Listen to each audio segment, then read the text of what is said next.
Recipe share করতে চলেছি, সেটা হচ্ছে বেগুন, আলু, বরবটি, কলাই এবং বড়ি দিয়ে একটা নিরামিষ সবজি বানাবো। তো আগে এগুলোকে কেটে রেডি করি, তারপরে ফিরে আসছি। সো গাইস, আমি প্রথম বেগুনটাকে ভেজে নেব। কড়াই আমার গরম হয়ে গেছে, কড়াই অল্প পরিমাণ ভেজে নেব, তারপরে ফিরে আসছি। সো গাইস, তেল আমার গরম হয়ে গেছে, এবার বেগুনগুলোকে দিয়ে দেবো। করে অল্প একটু হলুদ দিয়ে দিচ্ছি, হলুদ দিয়ে এটাকে ভেজে নেবো। ভাজা হোক, ফিরে আসছি। তো গাইস, বেগুনগুলো আমার ভাজা হয়ে গেছে, এবার বেগুনগুলোকে তুলে দিচ্ছি।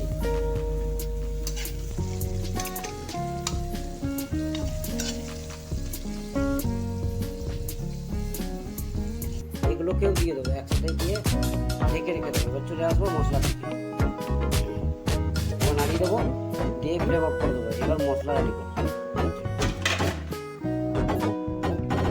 বন্ধুরা, মশলাটা তৈরি করার জন্য আমি তেল দিয়ে দিয়েছি কড়াইয়ে চাটনি দিলাম, তেল গরম হয়ে গেছে। এবার অল্প একটু বড়ি ভেজে নেব।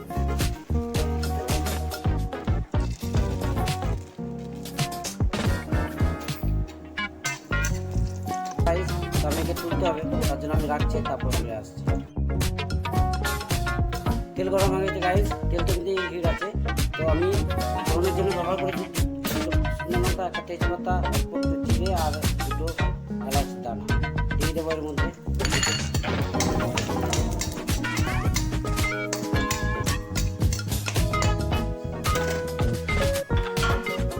এবার কেটে রাখা পেঁয়াজটা এর মধ্যে দিয়ে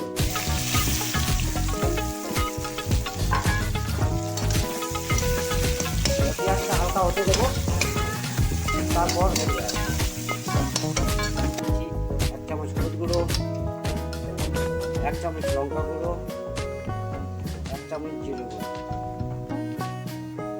স্বাদ অনুসারে লবণ দিয়ে দেবো, অল্প একটু চিনি দিয়ে দেবো। দুজনে চিনি দিয়ে দিলাম, তারপরে এটাকে আস্তে আস্তে হতে দেবো।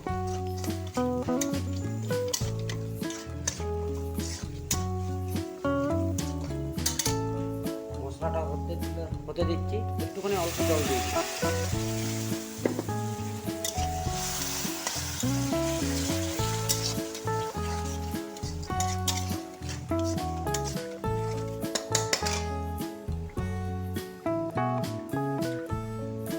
এর মধ্যে অল্প পরিমাণে একটু দই দিয়ে দিচ্ছি।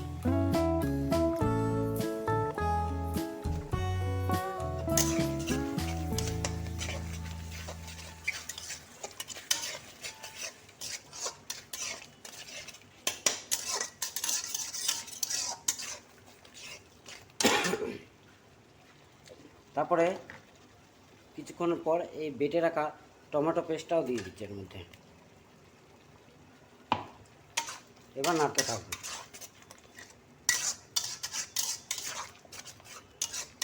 দেখো বন্ধুরা, কি সুন্দর কালার এসছে। এবার মশলাটাকে আস্তে আস্তে একটু হতে দেবো, তারপর ফিরে আসছি। দেখো বন্ধুরা, আমার মশলাটা কি সুন্দর কালার চলে এসছে। দেখো, মশলা থেকে তেলও ছেড়ে দিয়ে দিয়েছে, তার মানে আমার মশলা প্রায় হয়ে গেছে। এবার ভেজে রাখা সবজিটা এর মধ্যে অ্যাড করব।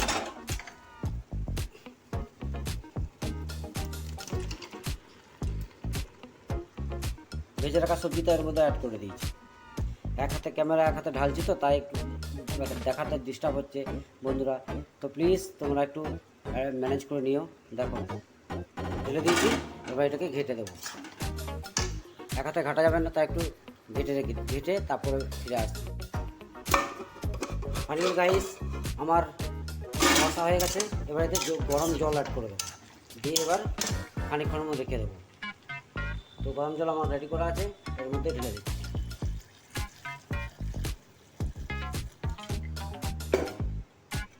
এবার এটাকে হতে দেবো কিছুক্ষণের জন্য, তাহলে আমার মোটামুটি ভেজ সবজি রেডি হয়ে যাবে। আচ্ছা, এর সাথে ভেজে রাখা বড়িগুলো এর মধ্যে অ্যাড করে দিচ্ছি।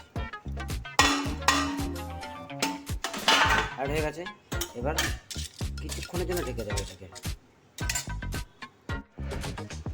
ফাইনালি গাইস, আমার মিক্স ভেজ সবজি রেডি হয়ে গেছে। দেখো, এবার ফ্লেম বন্ধ করে দেবো, অফ করে দেবো, এবার এটাকে নামিয়ে নেবো। ফাইনালি আমার রেডি হয়ে গেল এবং এটাকে সার্ভ করা যাবে। ভালো লাগলে